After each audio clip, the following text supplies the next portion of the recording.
go. This should be played at high volume, preferably in a residential area.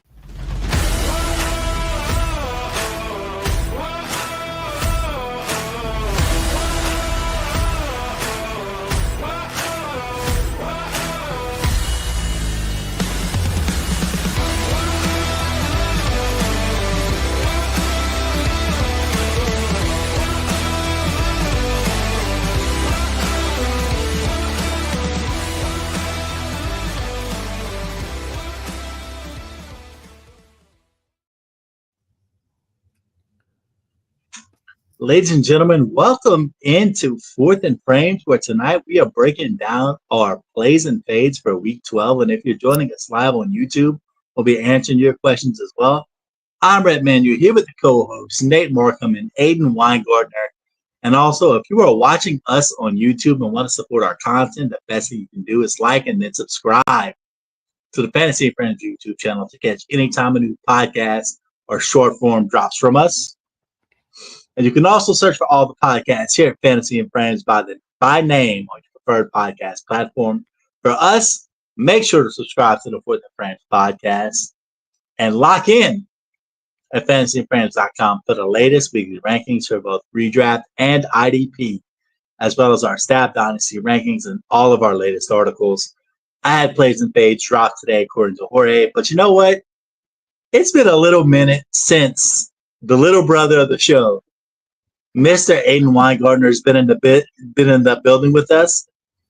Aiden, every week we come through, and it just seems that your grip on the division slips further and further from you.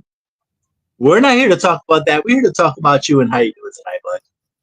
Yeah, I'm doing great. I came to terms with that about 3 weeks ago, that the division's out of reach, still firmly in the playoffs. But anyway, I'm glad to be back on the show from a fantasy football perspective. I always like to see who we should be playing and who we recommend should not be playing and temper expectations and all that fun stuff. So it should be a good time as always.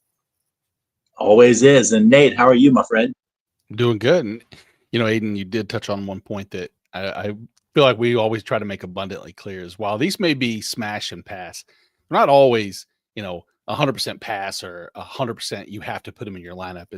We are in a week. There's plenty of, this is a nastier bye week than last week. Granted, yes, last week, Jonathan Taylor, Tyler Warren, some others that were out. This week, you start getting a little more heavy hitters. So yeah, you really are digging through, and who knows, there's plenty of people that play in 8-team leagues, 10, 12, 14, etc. And we kind of try to hit on somebody for everybody's league type, if you will.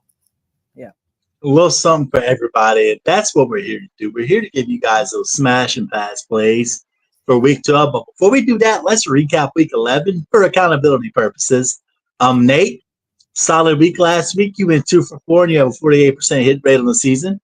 If you were hitting 480 in baseball, baby, you'd be the GOAT. So you would be. Kyle went 2 for 4 and has a 47% hit rate on the season. Drew went 2 for 4 and his rate dropped ever so slightly to a 60% hit rate on the season. And your boy made his smash or pass debut last week and went a stunning 3 for 4. We might call that A.D. Mitchell take 2 losses if we really want to and call it 3 for 5. But you know what? It is what it is. They can't all be winners. That was one that just felt too good to be true. And guess what? Come to find out, it kind of was. Yeah. Yeah. Who knew A.D. Mitchell stunk? Like, that's all I'm saying. Who knew? Well, I didn't hate the idea of somebody stepping up, and I thought, why not? But you were, as Icarus, you flew a little too close to the sun with that, and you got burnt. And fortunately for you, you were supported and I would say elevated by 3 solid plays that, we'll forget about A.D. Mitchell. Everybody else has forgotten about him, so it shouldn't take much for us to. Apparently, it's John Mechie over there now. So John Mechie season, but I did not make John Mechie a smash play this week. But we are going to talk about those smash and pass plays right now because a smash is a player who is outside the top 12 quarterbacks. top 15 running backs, top 20 wide receivers, or top 10 tight ends in the Fantasy Pros Week 12 expert consensus rankings, whereas a pass is a player that is inside the top 15 quarterbacks, top 20 running backs, top 35 wide receivers, or top 12 tight ends in the Fantasy Pros Week 12 ECR. With a pass, we expect a player to underperform his current ranking, and with a smash, we're expecting them to overperform on their current ranking. So, Nate, I'm going to go ahead and start with you. Listen, we're going to dive into the Cincinnati Bengals situation pretty significantly tonight because I have a pass player that I'm going to touch on a little bit later. But this Jamar Chase suspension is going to have significant ripple effects on this offense. And for me, when I looked at their passing game, my immediate thought was T. Higgins is going to absolutely destroy this week. But he was ineligible because of where he's currently ranked. He's a top 10 guy this week in the ECR, so he had to go a different direction. So tell me why Andre Yoshivas, a.k.a. Yoshi, is a smash play at ECR wide receiver 48. Yeah, honestly, I would have avoided T. Higgins when it comes to, I mean, don't get me wrong, the expectation or the likelihood that he has a good productive week is really high. The likelihood that he gets Christian Gonzalez and a safety over the top the entire game is also really high. And if there's one area, the Patriots are really good against the pass. But if there's an area that they're at least just middle of the road is against a slot receiver. And we've seen it happen so far this year. 4 touchdowns allowed to the slot. Over the last 4 weeks, they actually have given up more passing touchdowns than earlier season numbers have indicated. I'm not grasping for straws at this, but as we talked about with a heavy bye week, if you're looking for a deep league filler, or even if we're going to talk about DFS, Yoshivas is not a terrible option where to get into the end zone. Like I said, all other areas, which you'll allude to later, as far as the Bengals offense, I don't see much out of them. But what I do see is I see a defense that's going to be horrible on Cincinnati's side. So they're going to have to maintain pace with the Patriots. And I could very easily see Yoshivas outperforming his wide receiver 48 number and firmly being that low end wide receiver 3. I don't want to say with confidence. I'm not AD Mitchell confident, but I'm also so we're calling it now. We're calling it. This is not the AD Mitchell week. He will outperform AD Mitchell, guaranteed this week. The old personal Nate guarantee. He will Nate guarantee. He'll be better than John Mechie even. Whoa. I know. I don't even know where John Mechie finished. Oh, he was wide receiver 17. Maybe I should slow that down a little bit. Nope. He scored a touchdown. I'm not going to. I know. I'm going to stay there. I'm going to put him firmly John Mechie range from last week. Top 10. Oh, 17, wow. 17. That's where he's at. He was 17. He only had 3 catches for 45. So I'll stick there. That's not too spicy, but it'll get your tongue tingling just a little bit. Just enough to kind of give you a little bit of a, Scotch boost. Andre Yoshivas against the New England Patriots, his ECR wide receiver 48, and Nate's first smash play of the week. Aiden, I'm going to come to you. We got to dust the cobwebs off of you. It's been a little while since you've been in this game.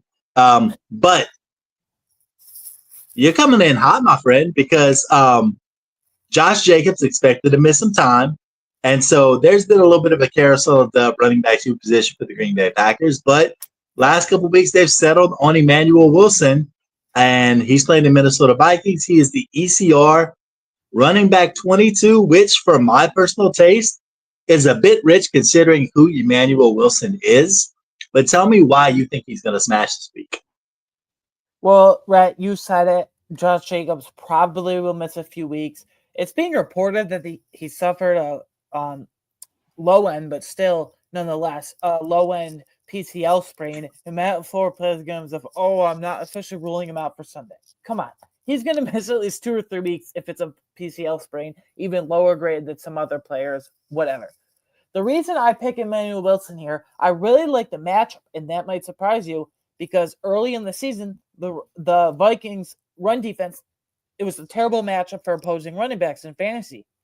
But as the season has gone on, especially the last few weeks as of late, the Vikings have gave up a ton of production to opposing fantasy running backs.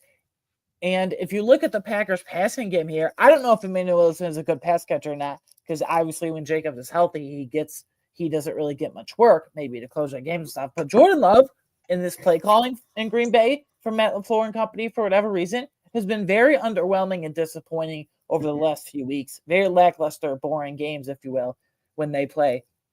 So, yeah, very boring games. The reason I mentioned the play calling is they might have to rush the ball even more, especially when they get in the red zone. If they're not going to, if their passing game is going to stall out a bit, if you will. Could Chris Brooks come in the field and take a few snaps here and there? Sure. But from all accounts, even when Josh Jacobs has been healthy, which he has been up to this point, Emmanuel Wilson has been the clear handcuff, and I think he is the clear RB1 in Green Bay. Rich or not, I'm just going on matchup here, and I think Josh Jacobs is out, especially this week, maybe even beyond for the next few weeks. And if the Packers, I'll go back to it, the Packers passing offense is struggling. They're going to lean on the run game, and I think Emmanuel Wilson, who has been a high-end handcuff, will fit nicely into the Packers starting RB this week. Nate, I want to go ahead and ask you about Emmanuel Wilson. What is the ceiling for opportunities on a guy like Emmanuel Wilson this week against the Minnesota Vikings? The ceiling's volume. And honestly, I know that sounds like such a generic answer, but that's what you're hoping for. I don't worry about Brooks stepping in and doing anything. And exactly like Aiden, you said, over the last 4 weeks, the Vikings have. I mean, they've allowed the 6th most yards per carry, over 5 per clip, over 100 yards per game. It's going to take a lot for Eugene Wilson to really break one off and be a top 10 back. Eugene Wilson. Yeah, I keep calling him every week. It's Eugene or Edgerrin Wilson. And so I'm going to stick with that trend just to keep it going. The longtime listeners know that anytime it comes to Wilson or Cooper, I just quit saying what their first name is, or I make it up and on the fly. It's, you said ceiling. I think the ceiling is a middle of the road to high end RB2, which you couldn't ask for anything better, especially off the waivers if you were to get them. I wouldn't say RB1 by any stretch of the imagination. No. He's not in Josh Jacobs' upside camp. But. Oh, I just meant RB1, like for the Packers now he's RB1, not a fan. Oh, no. And I wasn't criticizing the way you said it. I was just making sure that he's not in John Mechie / Devin Singletary category. Let's pump the brakes a little. Let's slow down. He's not Devin Singletary. No one's Devin Singletary. No one is Devin Singletary. We all knew that from a long time ago. But yeah, so Andre Yoshevitz, Emmanuel Wilson. Guys, I guess it's my turn. After guys, I don't know if you realize this, but 2 weeks ago, the New Orleans Saints came out and they showed, dare I say, despite the fact that they only scored 17 points, signs of life offensively 2 weeks ago against the Carolina Panthers. Is that fair to say? Tyler Shuck's first start, that was. That Tyler Shuck's first start, he comes out and guys, it's kind of where I'm going with this because Alvin Kamara against the Atlanta Falcons, who seem to be floundering right now, feels like a great opportunity to call him a smash play at the ECR running back 26 this week because the trend at the moment looks like there's going to be increased opportunity for Alvin Kamara as Tyler Shuck settles into this quarterback position. 2 weeks ago, despite only playing about 60% of their snaps, Alvin Kamara had 25 opportunities. Guys, Alvin Kamara has never been a workhorse back, and Alvin Kamara is not explosive anymore. But you know what Alvin Kamara is? Sometimes the best ability is availability. Alvin Kamara is healthy. At least as healthy as you can be right now. So if he's getting 25 opportunities a week and he's playing the 5th best running back matchup in schedule adjusted fantasy points, the Atlanta Falcons, guys, that is a place I want to be. We talk about it all the time in fantasy football. Volume is king. Volume is paramount. If you have a guy who is touching the ball, you have a guy who is getting fantasy points. And even though Alvin Kamara averaged 3.5 yards per carry, even though he only had 3 receptions. He still ended up knocking down somewhere near 100 total yards. And despite the fact not getting in the end zone, he was just fine. Also, if you want a bonus play this week, Chris Olave seems to be unlocked by this Tyler Shuck situation as well. But with Kamara, it looks like his volume is back to being elite. So like I said, this is purely a volume pick on my part. And barring any sort of injury from Alvin Kamara, and even if there is an injury in the Saints backfield and they start relying on Devin Neal, this is a strong start spot for Alvin Kamara this week. And it's going to be a good value at that ECR running back 26, because if you're getting 25 opportunities a week and you have to basically be a RB2 to surpass where you're currently ranked, that feels like easy money, but I've been shot by this before at A.D. Mitchell. Yeah. Don't beat yourself up too much for A.D. Mitchell. You got to shoot the moon every now and then. But Alvin Kamara is I don't want to say way too easy of a pick. Like, not criticizing the pick. I'm saying it sure seems like everything should fall in place for him to outproduce that. And I'm very, very heavily invested in Alvin Kamara this year. So I can't ask for anything more. Please let Rhett be correct on this one. I will be ever indebted to your genius, Rhett. 100% indebted. Thank you for calling me a genius. Before we get to this next set of smash plays, we got a couple people. Our man, D-Menace Wiener 3862 says he has a trade question. Be ready to fire that away anytime you want to. And Bob Hope, thank you for joining us, my friend. Loved you back in the day. He's asking us, should he trade Jalen Hurts or Drake May for Jalen Warren and Travion Henderson? Nate, I'll go ahead and start with you, man. Could be Tyler Warren, I guess. Yeah, Jalen or Tyler is a good question. Either one. Either or. I mean, in a single quarterback league, if you have both Hurts and May, the answer would be yes. I would trade either one of those two for an upgrade at running back like that. The question that I'll pass down to Aiden is, which one would you rather trade, Jalen Hurts or Drake May? So yeah, you don't need 2 QBs in a single QB league ever, especially when they're both past their bye weeks. But number 2, I would personally trade Jalen Hurts. I know it's a small gap, but Drake May, he doesn't have the immense rushing upside Hurts does with the rushing touchdowns, but he has a surprisingly high amount of rushing upside. I think he's a more consistent passer as well. So I would trade away Jalen Hurts. To touch on exactly what you just said is the one thing I was looking at. And Drake May has not had his bye week yet. It's actually it's week 14. So that exact same scenario that I would lay out is I would trade Hurt or May and, save yourself the week. And if the person would give it up, hopefully your trade partner is not listening and would then make you do that, because you don't want to have to scramble, especially week 14. I think so. Rhett, what do you think? I mean, number one, would you do the deal? Yes, because for all the reasons you guys just stated, most of your bye weeks are done, and you don't need 2 quarterbacks at this point. Now, the Drake May situation is interesting because here's why. I'm completely on board is that Drake May gets you 80% of the rushing upside with much more passing upside. So I love that. My caveat becomes this.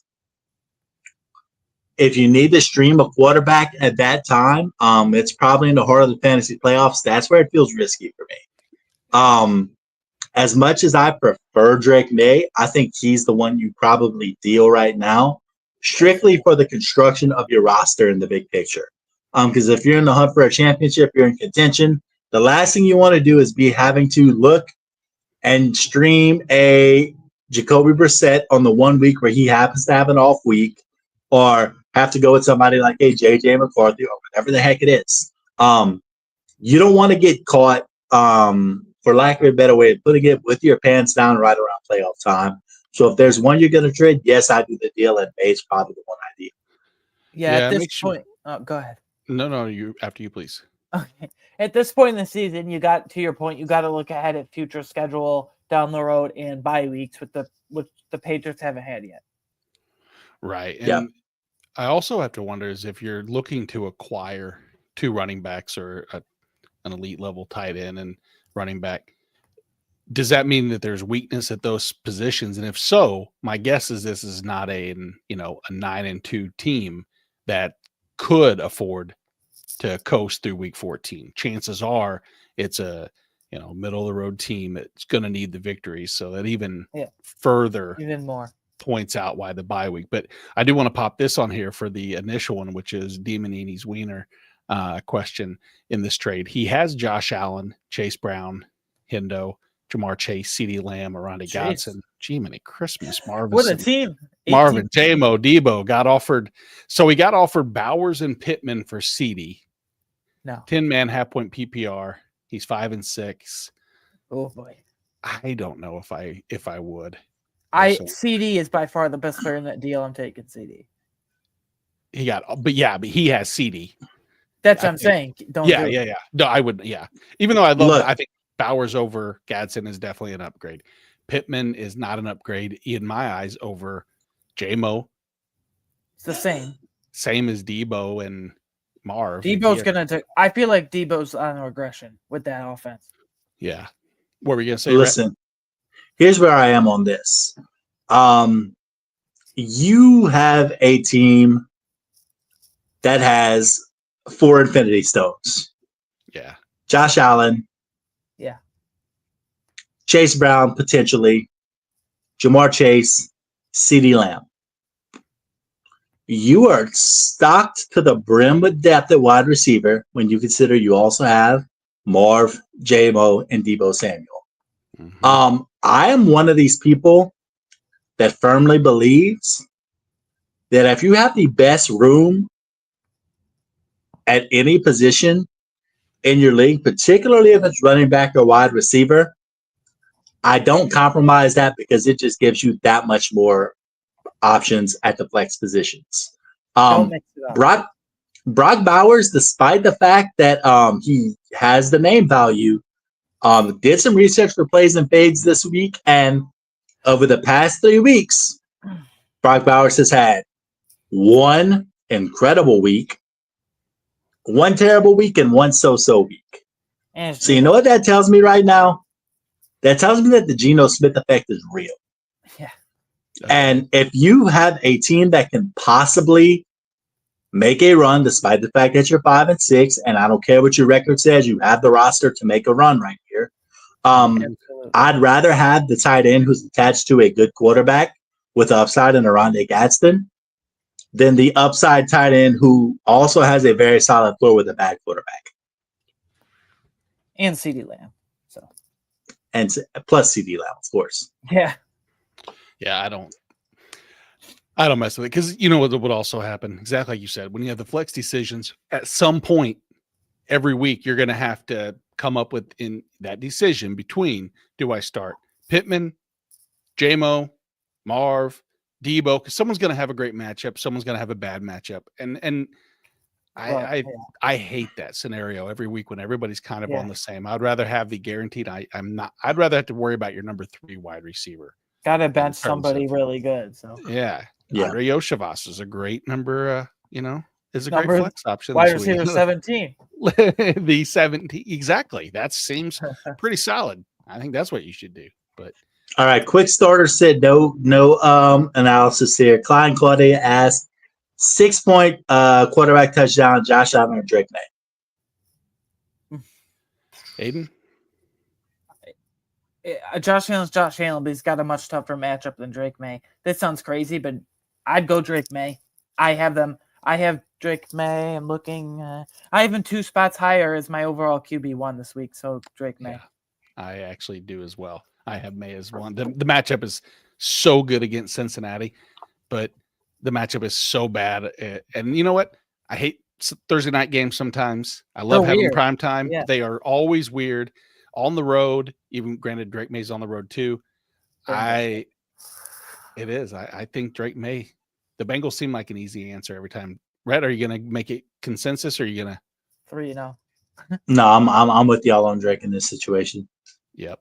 All right, so let's get one more of these. Then Galaxy Pickers, I do see your question right here. We're gonna get to you after the second set of Smash Play, so keep in mind that we are getting to you. But then Demonides wanted to ask, and he said, "Can I trust Henderson/Brown to be RB once down the line?" My answer is yes. Chase Brown? Or Chase Brown, yeah, that's off yeah, of his roster.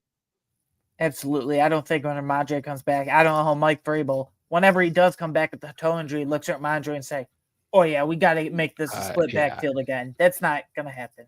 Exactly. Chase Brown coming off, 18 attempts.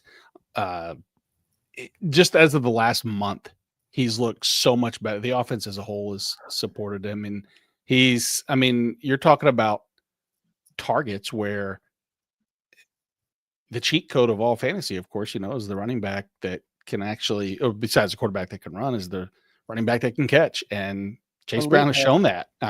Talk about the last 2-3 weeks. My God, 22 targets over his last 2 games. That's not sustainable, but it's a, point in the right Burrow's direction. about to come back too. So. Yeah. I know. All right. It's crazy. Let's just hit this quickly. Galaxy Pickers is asking if he should trade CD in March for JSN. Full point PPR redraft.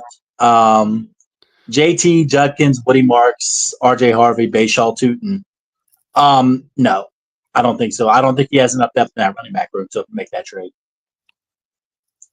No, I don't. I think that without Drake London potentially this week and with no Michael Penix, I think his ceiling, Drake London's ceiling, is taking a little bit of a hit. So I would rather have the guaranteed CD production, even though JSN is not a drop off. I don't want to make a minor upgrade to lose at the running back position, and especially with Woody Marks after this week, because he may or may not be somebody that I may think can smash this week. Talk about it, buddy. He's the RB16, so I'm not getting too crazy this week. I'm not getting super, super deep. He's right outside the cusp of that. But Aiden, you know this. Buffalo is a really nice matchup for opposing running backs, and that's not been for 5 years. It has been, and Woody Marks. After last week we thought this is the premier matchup against Tennessee, didn't come through. But you know what he did do though is he actually was a quote unquote kind of a bell cow role, and that's all I really want. Rhett, you said earlier the best ability is availability, and usage supersedes everything else. Usage and production, the two hand in hand, always is ideal. But 73% of the snaps, 80% of the running back carries, you're seeing targets, you're getting the touches. The Bills don't do anything great at all against opposing running backs. High explosive run rate, second most fantasy points to the running back position. Over that same time frame, we were talking earlier from really the last month, the Bills just continued. We didn't see much improvement from their 5.5 yards per carry, over 150 rushing yards on the ground. It has. And what do we want out of Woody Marks? We want out of every running back. Just give me the touchdown. And there's 17 touchdowns allowed on the season. They'll give you that too. Tells me, and I'm not real smart, but there's only been 11 weeks so far. So I'm thinking, if my math is correct, 17 rushing touchdowns allowed is over one per. It's about 1.5 touchdowns per game. You're pushing 2 touchdowns per game there. If you can give me 1.5 touchdowns anticipated, I'll take that all day out of the RB16 with running back 1 upside for sure. So if you were going to trade Woody Marks before, don't do them until after this week, and then maybe see if you can get something even more grandiose in return, because the schedule doesn't get much better for him. Nothing gets better for running backs than Buffalo going forward. He's an elite pass catching option too. So exactly, yeah. Seeing, I want Nick Chubb to still play because I have to start him in like some of these 14-team Kings Classic leagues just because you need depth. No choice. But it's fair. So maybe after this week, trade Woody Marks because he gets the Colts, the Chiefs, and then the Chargers in week 17. Yeah, I mean Woody Marks, he has been a little bit hit or miss this season, Oh but yeah, when he's hit, he's been pretty solid. And he's in a spot this week against Buffalo where it should be wheels up and everything, especially with another week where CJ Stroud is out. I was doing some research yesterday for plays and fades, and what I realized was that this Texans offense over the past 5 or 6 weeks has been a top 10 offense in the league over the past 5 or 6 weeks, strangely enough. So it's a good unit, and Buffalo being a not great unit defensively, it could be a really good spot for Woody Marks this week. So I love the call. Yeah. Yep. Scary, but backed by evidence, I guess. We'll see. Upside. And keep it rolling. Harold Fannin at the Raiders, ECR tied at 16. Yeah. From a real football, real life perspective, this is going to be such an ugly, gross, low scoring matchup between the Las Vegas Raiders and Cleveland Browns. But if there's one thing I do know in Fannin's favor, it is that Shedeur Sanders is starting at quarterback, and he's not a deep ball passer. In college, he never really was. But in preseason, in the NFL, he wasn't. And that offensive line in Cleveland with the Browns isn't very stout, even close to it, if you will. They're pretty below average, in my opinion. So Shedeur's going to need quick, schemed outlet throws and outlet passes. He's going to have to get his middle of the field tight ends. The reason I think Njoku is a just fine play this week as well, but a smash, more specifically, as we call it here. Fannin, I do pick Fannin between the two, though, because Fannin lines up in more creative ways. He can literally line up in the backfield, slot, out wide, in line. He can line up everywhere. So I'm just going on the philosophy and play style of Shedeur. And with the bad offensive line, he's going to need to get the ball out quick. He's not really going to pass downfield to Judy or Tillman in his first first full NFL debut. Rather, he's going to need to get the ball out quick. And I think that benefits Harold Fannin immensely. Yeah, and I mean, they're going to have to throw the ball some, but this feels like a sneaky Judkins, doesn't it? Oh, yeah. Yeah. I agree. A lot, yeah. It feels a little sneaky Judkins this week. Hashtag that if you want to. Hashtag sneaky Judkins. I like it. Start the trend. So, guys, I'm going to go ahead and round out our Smash players for the week and to get right back to these listener questions. You guys got them rolling in. And we appreciate you. But guys, there's been a player that's been pretty disappointing in terms of potential versus actual output this year.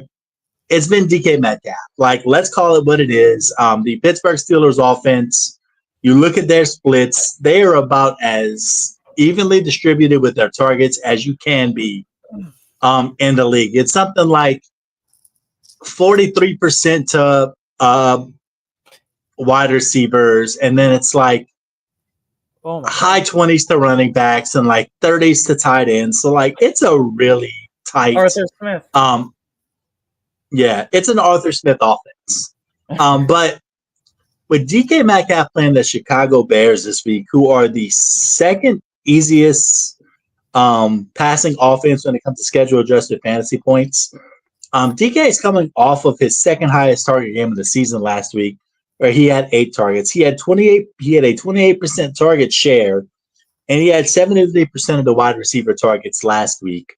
The only other time he's come close to this 30% target share earlier this year, he was a borderline wide receiver 1. And if he's clocking it at wide receiver 23 this week, I feel good about that. And not to mention, Aaron Rodgers says he's going to play. He says he's determined to play, whatever it is. Aaron Rodgers is questionable. There's a very underrated thing I like to look at when it comes to backup quarterbacks. And it comes down to a very, very simple concept. They're not as good as the starters. What? No, it's crazy. I know. But what that means is this. If they're not as good as the starters, the progression doesn't happen quite as quickly. So in the time that Aaron Rodgers would go from looking at that first read up to the third read, your backup quarterback might just panic and get it out of his hands a little bit quicker. So all I'm saying is this. DK Metcalf is the top wide receiver in Pittsburgh. I anticipate that first read percentage this week being very high. And if a backup quarterback does play, you should see possibly double-digit targets at a DK Metcalf this week. So whether it's the matchup with the Bears or a backup quarterback playing, I feel safe about DK Metcalf this week. Yeah, I do too. I was wanting to immediately just disregard all pass catchers, but if there's legitimately going to be one, and honestly, I think that we might see less than 96% of the targets going to tight ends this week, which would be an upgrade over what we've Less seen the than last couple. That's like a lot. It's asking a lot. I know, exactly. Yeah, no, I'm right there with you. I saw that and thought that's a really solid, high upside type play too, considering I'm shocked that I think his ECR dropped just with the uncertainty with Aaron Rodgers for sure. But I don't think it's a massive drop off too, for what it's worth, between Rodgers and Mason Rudolph. Like, look 2 years ago what Mason Rudolph did from a fantasy perspective for George Pickens down the stretch. Yep. Yeah, no, that's exactly right. I think it just on surface level, it does that. But here, Rhett, I'll jump through some of these questions. Thank you guys for sticking with us here. First was the kicker question, and he has Dicker on the bye. Is he worth keeping on the bench to go get Myers or Kaimi Fairbairn for the week? Should I drop Dicker to get one of those for the rest of the season? Jason Myers is the kicker 2 in fantasy this year. So if you're gonna go to kicker 1, you might as well go to kicker 2. I'll just drop Dicker and just do it. You don't need 2 kickers. No, for sure. But I just looked up the weather in Tennessee, and rain's supposed to start on Thursday. I would monitor the rain and see if the wind. Granted, it's not going to dictate everything, but I try to avoid it. I'll stream a kicker every single week and just drop one for an indoor kicker. And that would be Kaimi Fairbairn, except he's coming off a hamstring or a quad injury that I don't want anything to do with, the re-aggravation. So you're right, Rhett. James Myers for sure, especially after last week, 4 for 5. The only one he missed was a 61-yarder. He completed on a 57. He connected on a 57-yarder. So they're giving him opportunities from all over the field. Give me all the, as long as weather's cooperating, I'm good with that as well. Guys, Kenda Dolick wants to know, or Keenan Dolick, sorry, Keenan, it's not Kenda. Christian Watson or Yoshivas, even though Yoshi was one of my smash plays. I still Dubs is questionable this week, right? Yeah. I don't think it matters though, even if he's in or not. I still think I lean Watson, even though exactly like you said, leaning towards Yoshivas because with the Chase suspension, the Pats D, exactly like I touched on for the smash. But you know what? I should lean into that because I don't have Watson ahead of wide receiver 17. I have him down into my. They can never touch wide receiver. Yeah, Watson. But coming off that week, he did have a 20% target share. What do you think, Rhett? Are you leaning Watson or Yoshi? Break the tie. God, that Pats defense and the T Higgins matchup it's interesting. Though I do have T Higgins as a smash play as a play this week plays and fades over fantasyandframes.com. So I guess by default I need to go Watson. I go because I'm believing in Higgins for the week. Sorry, Nate. That's all right. Well, Christian Watson was limited at practice today, just in case you guys are. He's always limited. I know he is. Exactly. I'm looking for everything, but I don't disagree with either one of those two. It's close decisions. It really player, is. Basically. No, yeah, absolutely. Jason Ortiz has a question for you, Aiden. Or both you two actually start one this week between Brock Purdy, Jacoby Brissett, or Trevor Lawrence. No Bo Nix, and after that is. Who's better rest of season, Nix or Purdy? So for this week only, I'm all the way back in on Brock Purdy. Obviously, the Panthers defense gives up a ton of air yards or passing yards every single week. For rest of season, although I am back on Brock Purdy, I will go Bo Nix slightly. So this week specifically Purdy, and then Nix for rest of the season. I know it's split, but I agree with what you just said, Aiden. And in terms of those three, once again between Purdy, Brissett, and Lawrence, I do mention 2 of those 3 in plays and fades this week. So nice tease. Yeah. Jason also wants to know. So let's assume if Bucky's back, sounds do you you drop Rashad White? Yes or no? Yeah. There's Rhett? It sounds like Sean Tucker's the handcuff now. So I would agree. Oh, Sean Tucker is a dog. Anyway, Yeah, I know. let's say Bucky is back and you're dropping Rashad White. Are you picking up Tony Pollard, Bam Knight, Michael Carter, or Isaiah Davis? Bam Knight, just because he has the most run out within the next few weeks. It doesn't sound like Trey Benson's. I know the open is 21-day practice window, 3-week thing today, but I think he'll still take a week or two. So I'd go Bam Knight for the immediate starting role in the Cardinals backfield. Rhett, yeah, agree? I don't love that. I don't love any of those options, but I guess I have to go Knight/Carter. Yeah, he's going to be. I mean, like you said, We're back to opportunity Michael touch Carter. it. Yep. And we're so back, baby. Let's round out his lineup for him and starting 2 this week between Wandale, Khalil Shakir, and Ricky Pearsall. So Pearsall's definitely in for me. It's just the other two. Yeah. I'm going Wandale. I think Shakir. I hate the matchup against Houston. They just have dominated opposing wide receivers. Yeah, and I'll go Wandale, which I know might. Wandale Pearsall's the call. Yeah. Keep it going. DJ Moore, Khalil Shakir. I'm still leaning DJ Moore. I'm just kind of fading Khalil Shakir. He was almost a pass for me this week. Khalil Shakir's, I think, gonna have a rough. He is a pass for you, actually. Oh, he is? Yeah, he is. You did. Hey, all right. Yeah, pass on Khalil Shakir for all the reasons I just gave. And I no longer need, good Lord, I tell you, I knew I had it in. See, Rhett, that's on top of it. Rhett is on top of it. I am not. I tell you what, why people tune in to listen to me talk sometimes is, or maybe they don't, maybe they listen to you too, and I'm just a burden that they have to have. Jason, we will get back to a couple of the other questions here. We'll do this one specifically. Start 2 this week. Sterling Shepard, Yoshivas, Chimere DK, Alec Iomanner, Jalen Coker. Ooh, this is the all tough. Flex gross league. Coker, Leggett, Cedric Tillman, Jerry Jeudy, Mechie, Bird. How big is this? Is easy. Did they miss any other bums? Nope. Just one. All right, so 10 points. So we'll do this. Rhett, I'm going to give you the player. You're going to say over or under 10 points. Sterling Shepard. Under. Yoshivas. Over. Chimere DK. Under. Might not play. Aiden, Iomanner. Over under. Under. How about Jalen Coker? Over. I really like the matchup as a sneaky play. I'll say over. It's not going to be by much, but technically over. Yeah, let's go over. Under. Cedric Tillman? Under. Rhett, don't you dare think too hard. Shitter Sanders. He can't get hit. Rhett, come on. You were really debating that. I don't blame him. I understand it. Cedric Tillman. Jerry Jeudy. Under. I'm going to go over on Jeudy. He's going to get like 10. He's going to have like 9 targets for like 4 catches or 5 catches and 51 yards. No, it'll be literally. And then any of the other overs, Mechie or Burden, both unders. No. Yeah, under. Oh, come on. We just expounded the praises of John Mechie.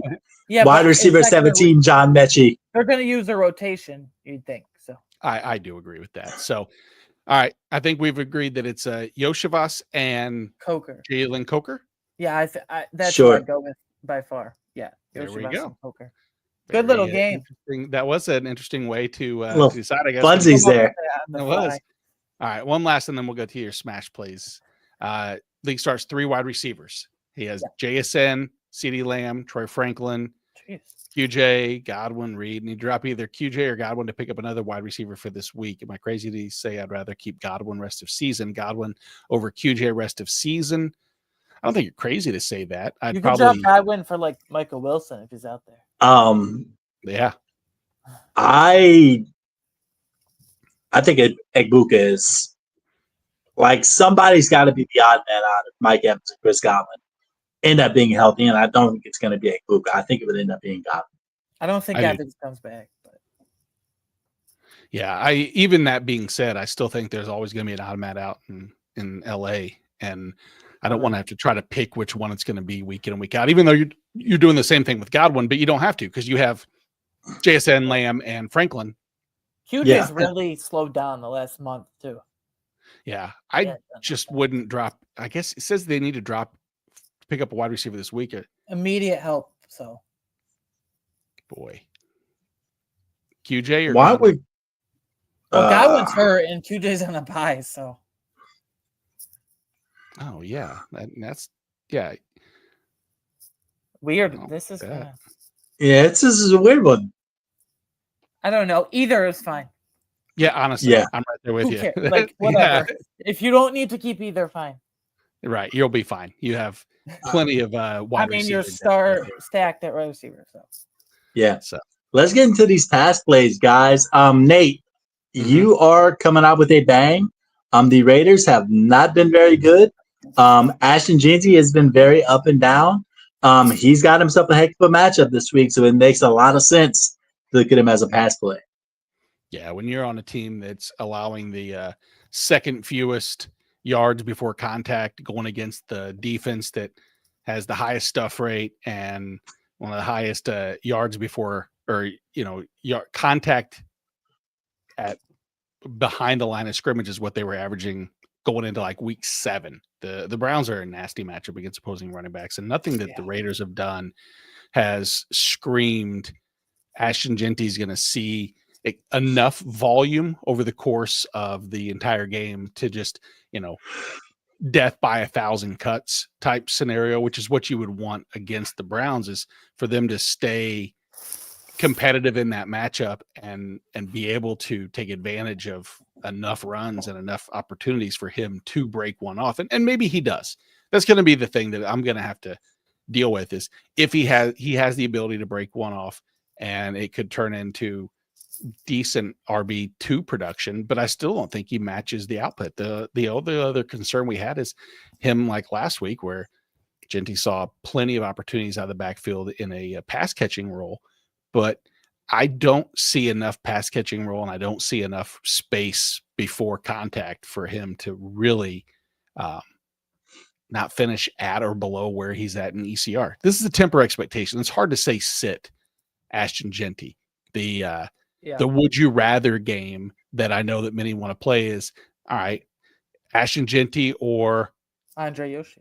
Sorry, go. Well, no, we're not doing the flex. We're gonna assume he's a running back. Like I'm starting Jeanty over Emmanuel Wilson. I'm starting Jeanty over Kenneth Walker. It's the Woody Marks Ashton Jeanty conversation is going to be one that I'll be honest, I will have a really difficult time when I'm faced with that, because I have a league where I have to start one of those two. Maybe I can get by and start them both because I do have H-Chan on the bye, but that's about that range where I get the feeling we won't see much of it Sunday morning for the pregame show. Join in if you don't, because it plays on Thursday night, but I'm still saying temper expectations. Ashton Jeanty, hurts me to say it because I love him as a running back. He only had, like, Chip Kelly, like, he only had 7 carries. So coming off a game where he had 7 carries against the Cowboys. It was terrible. I was just waiting. He had only two in the first half. Yeah, it was ugly. Every play was hit. And that's what actually they talked about during the broadcast. They talked about the Raiders and their how much behind the line of scrimmage, or at least yards before contact. And none. This isn't a rebound game. This is the Cleveland Browns, who elite just do really, really good as far as initiating contact at or behind the line of scrimmage. So that's my smash or my pass right there. Rhett, back to you. All right. I'll just go ahead and I'm just going to go and get into my pass play. Then we'll get to you, Aiden. Guys, let's get the running back theme going. And this might shock some people, considering Chase Brown over the past 4 or 5 weeks has been really, really rock solid. He enters this week as the ECR running back 12 against the New England Patriots. The problem with that is that he's playing the New England Patriots, who, according to the fantasyfootballers.com, give up about 10 less fantasy points above expect. They are minus 10 in points above expected in fantasy points at the running back position this year, which means per game, whatever you expect of a running back or the position, expect about 10 points less overall. So he's got the toughest matchup in the league. It's the Patriots. Their best weapon, Jamar Chase, is out on the suspensions. There's going to be more focus on all their weapons, in particular T. Higgins and Chase Brown. They're 9-point underdogs. So could that mean less running opportunities? It's very possible. And yeah, I look at the stats. I've done the research this week, and I realized that Chase Brown has had 22 targets the past 2 weeks.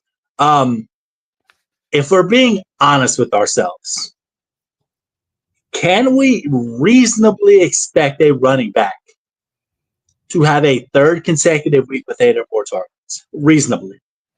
That's a lot. I don't think so. It's a lot. Like, is it possible? Yes. Is it probable? No.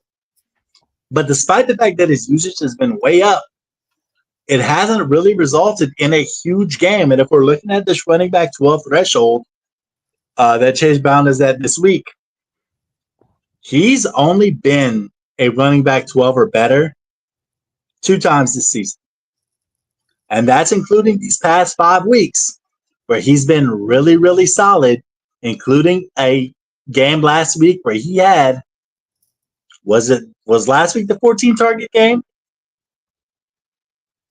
I believe so.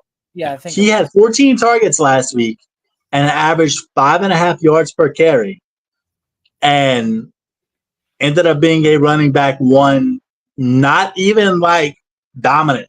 Like, it was just he struggled to get to the end zone this season. He's been good enough, which if he's your running back 2, you're good to go. You're locked in. Great. I'm happy for you in your squad. You're probably going to go far. But if we're betting on him being a running back 1 this week with his track record this season, I don't see it.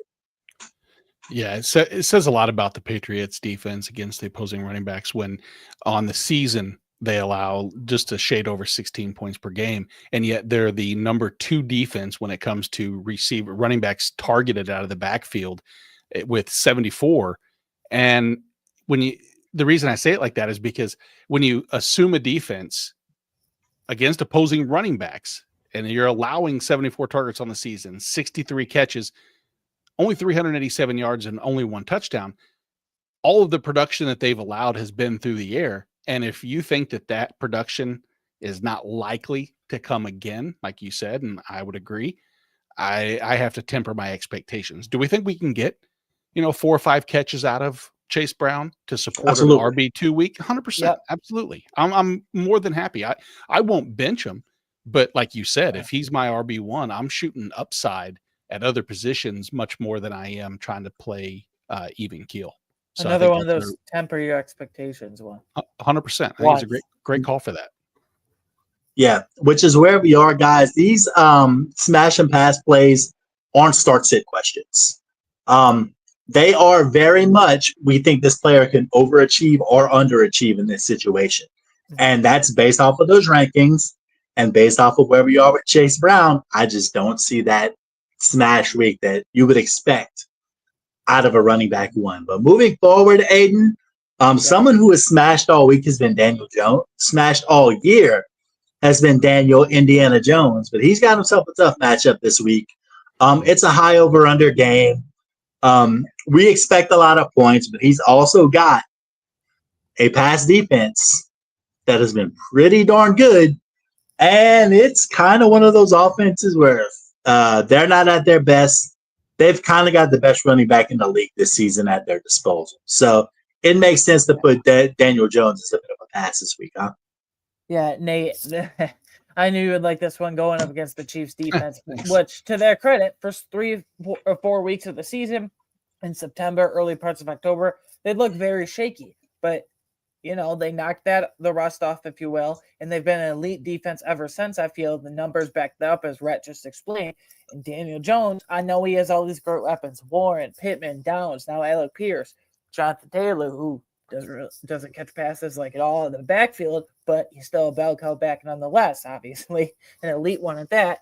But before the bye week, so Daniel Jones, Colts coming off a bye week, and before the bye week, the last couple weeks before that, the 1 home game they had and then the 1 international game they had, we saw a bit of the old Daniel Jones from the Giants days come out, if you will. He hasn't been nearly as efficient as he was the first couple of months of the season.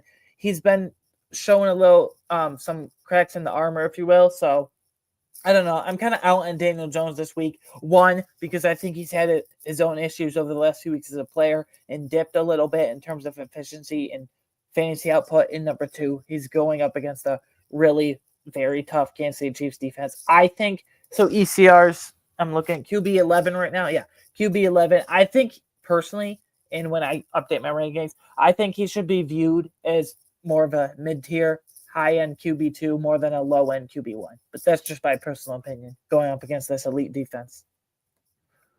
Yeah, I really outside of Jonathan Taylor, I'm probably trying to avoid most of Tyler Warren is going to be fine. I think he's just going to be relied on over the, kind of over the middle, the area where Kansas City will allow you. Yeah, but you're right. I'm avoiding Daniel Jones, even Pittman and Alec Pierce. Rhett, were you going to say something, bud?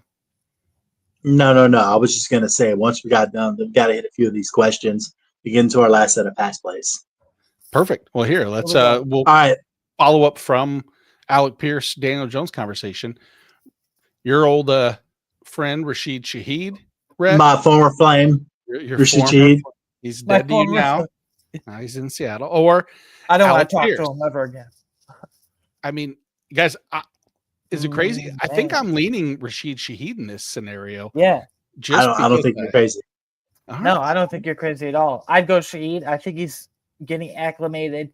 It's his former offensive coordinator in terms of like the offense as a whole, I think is getting more acclimated. And we just talked about how brutal the matchup is for the Colts pass catchers. There you go. All right. Well, Rhett, let me ask you this. Would you trade Drake London and RJ Harvey for Tedorow McMillan and Breece Hall? They need to win this week, and not having London is killing me. Half-point PPR. Yes. am 100% in favor of that. I think London's going to be out for more than just this week. Yeah, and again, I don't like Kirk Cousins as my QB1 supporting him. We've seen it before that he, can't move. Kirk has he has his moments, but so Rhett, you're in. I'm in. I'm doing it. Yeah. Well, how about this one? JMO or Emmanuel Eugene Wilson III for this week? Oh, this week. I'm still going JMO. I like Emmanuel Wilson's run out, but I think I'm still going with the obvious pick in JMO. Yeah, I think I go JMO over Gene Wilson this week too. Yes, thank you. I'm telling you, it's going to stick. It is going to be Eugene. Sorry, I should have corrected Eugene Wilson. Yes, the fourth. I just like Gene Wilson myself. I think it's solid. Eugene Wilson, the fourth, removed. Yeah, go. I wish we had enough clout to get players, quote unquote, fantasy and frames nicknames going. Where they nicknames. Just Gene Wilson. Cut up a short of it and put it out. Good old Gene. But I think that's those are the questions there. Yeah, that's what we had. Yeah, appreciate you guys for tuning in with us and locking in with these questions for sure. And let's finish off these pass plays. Nate, you've kind of mentioned it in passing already. Man, Khalil Shakir last week had like one catch from -3 yards. That Shavers kind of emerged in that offense a little bit. They're phasing out Keon Coleman. There's just a lot of things going on. So you would think this is a spot where Khalil Shakir should thrive, but man, it's hard to thrive against that Texans defense, an elite pass rush and an elite secondary. It's not a good place to be Khalil Shakir this week. So it's a tough spot to be any Buffalo wide receiver, any pass catcher, just because the rotation. I mean, last week, really 50% was about the most that anybody played. And so not only are you trying to figure out which receiver is going to be the recipient of the one or two upside plays that you're going to get per, every few drives, then it's a matter of who's going to be on the field. It's not just who's going to be in the slot in this specific set that could take advantage of a play call. Is it going to be, Shakir, who honestly, we're seeing just a lot of screens and just small dink and dunk. I mean, evidenced by 4.2 air yards per target this season. I mean, it is in a lot of full point PPR leagues. People are going to go in, they're going to take Shakir because they think he's going to be the recipient of just, 12 targets and catch 5 balls for 45 yards, and they're going to say, well, at least it's 10 points. It might not be. It might be 4 targets for 2 catches and 12 yards. And that's a realistic scenario. So I do fade pretty much everybody against Houston pass catchers that are outside of like that elite status. But if you guys remember, I think this is my 3rd pass play of pass catchers going against the Houston Texans. So, I got to type. I mean, it's easy to pick out because they're an elite defense. But you're saying my picks are too easy? That's no. No. I'm just saying in general, the Texans defense is very, very good. So that is true. Very good. Yeah. So I'm sorry, you actually went in a nice positive direction against my Chiefs defense, and I'm poo-pooing on your Bills pass catchers. So I apologize. I agree with it. I hate the way they use Shakir with these little behind the line pop passes, but yeah. So That's bullying in some circles, what you just did, Aiden, by the way, Nate. But we're going to forgive you this time, and we're going to keep it moving. And Aiden and I are going to finish off these pass plays. We're going to stay in the same game. Aiden, I got to say, this first pass play, I'm very disappointed in you considering how highly you are and how loudly you thumped your chest about this guy earlier in the season. Now, all of a sudden, here we are, all offseason, and now all of a sudden, you're just saying, oh, Javonte Williams is playing the Eagles. I can't ride for my guy anymore. So, I mean, I need you to explain yourself, my man, because this is a bit shocking coming from the number one, the man who has the Javonte Williams poster hanging up in his room at this point. I really need to buy a jersey. But anyway, this is another one of those temper your expectations situation that we all have been talking about this entire show. You obviously got to play Javonte Williams. He's most likely your RB1. But the reason I say it's temper your expectations is because the Eagles' run defense, their secondary has some issues. Pass defense is okay, I guess. But the run defense is absolutely elite, but easily by far, well, not by far, but easily the best in the NFL. And if you're looking, what weakness can the Cowboys attack? That is the Eagles' corner situation is a bit worse than the run defense.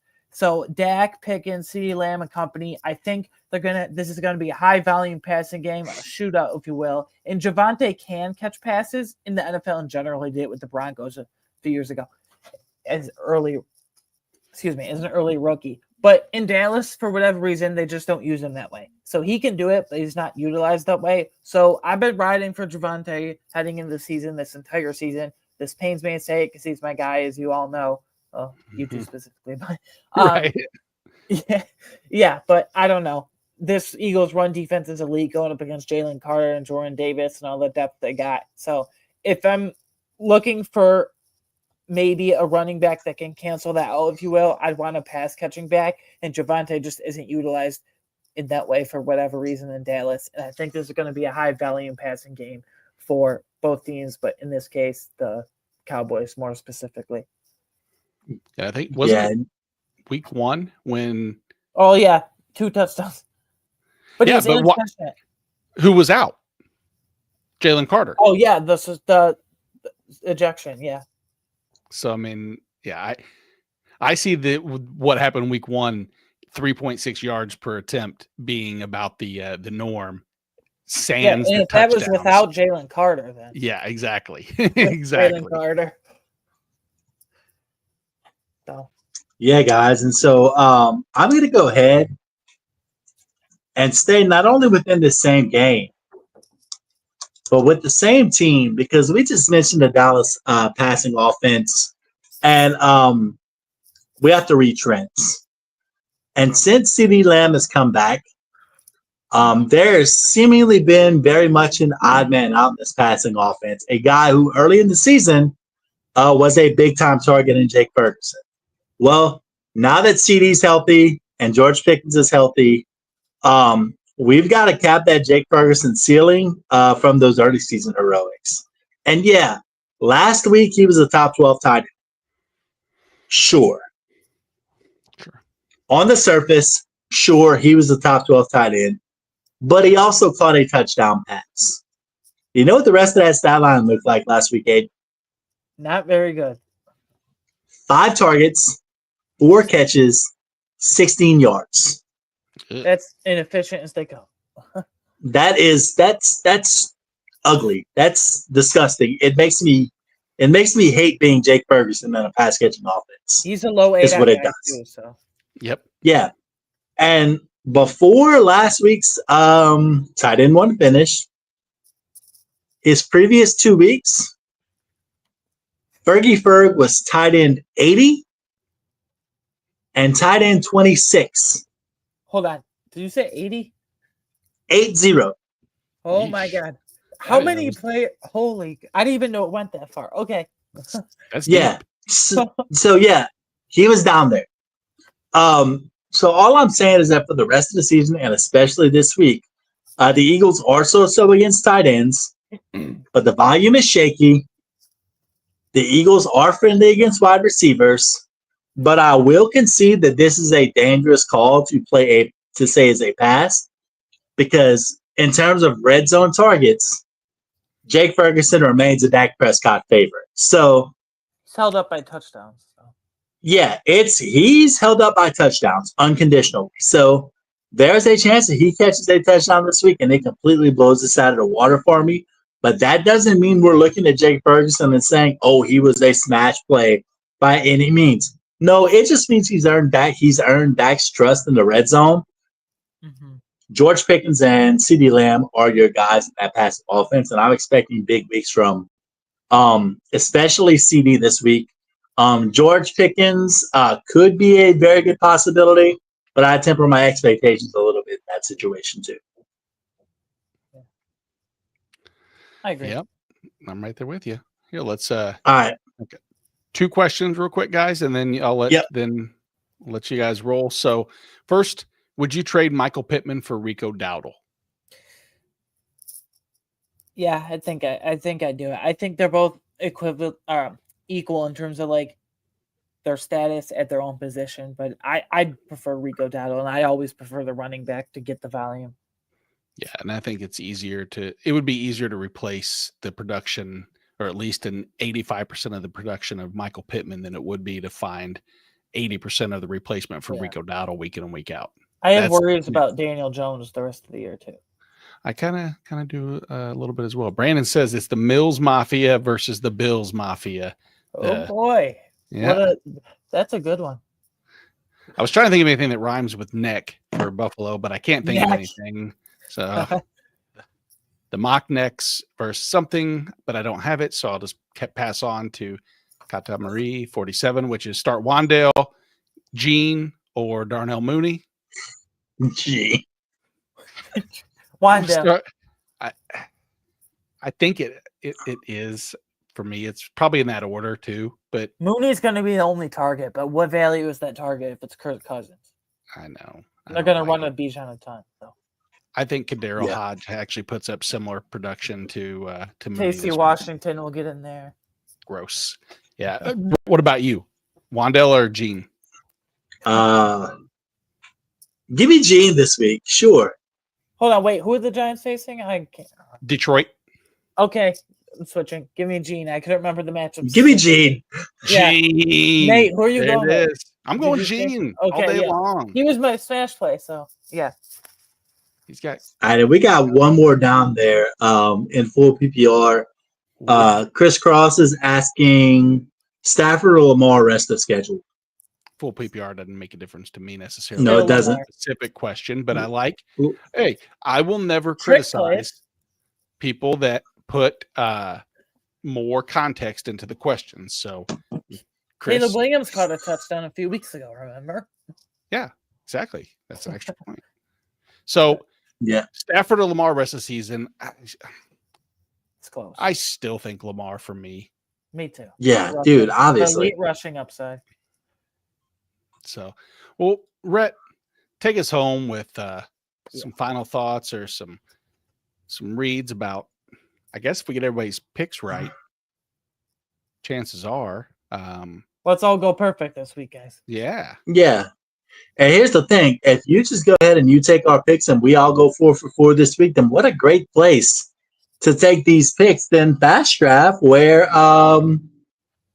The season is red hot. We're in the middle of things right now. Fast Draft has these games going on, like the Flex 6 Frenzy.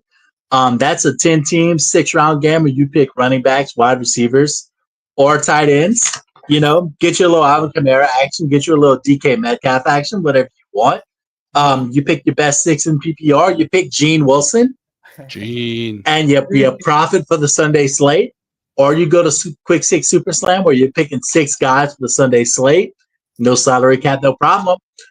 Make it your best 6 and make it happen over at Fast Draft, guys. So, first off, Nate. Yes. Sunday mornings. Tell us about it, man. Sunday mornings, 8 a.m. Central, 11 a.m. Central. Myself, Jorge Edwards. We've got Dave Ibrahim. We've got other guests, as well as Andy Behrens is live every Sunday morning with us to discuss all your start-sit questions, any trade questions you may have, just general conversation if you want. I mean, we don't get a ton of just people saying, random life questions, but if you have general life questions, please send them in. We'll answer. We'll give you our life advice from Nate. Yeah, exactly. Between all of us, we got some years on us. I mean, we're kind of the old heads. I think we got over 140 years of life experiences. You need me to bring our average age down. Yes, it would be. You're more than welcome. Anybody, of course, you guys are always welcome. And anybody listening now, later, earlier, please join us over on Sunday morning. Get all your questions in, and we'll see you then. Aiden, what you got riding right now, man? Yeah, every week on fantasyframes.com and the site, every Monday night / Tuesday morning, it comes out with Jorge posting it. I got the weekly waiver wire article, and yeah, that's what I do in season. Got a lot of off-season content. I'm very excited. Yep. And right now, I am still your maestro here at Fourth and Friends on Wednesday nights. Shout out my boys. Love doing this with y'all. But also dropping plays and fades for the rest of the season over at Fantasy and Frames. Latest one dropped today. We had some hits and some misses last week. But you know what? That's the name of the game. And when you're wrong, you got to own it as well. So last week we had AD Mitchell as a play. That didn't work out. Hopefully we don't have to have any sort of accountability like that this week. But you know what? No, when you're all in, sometimes you just got to accept the bad with the good.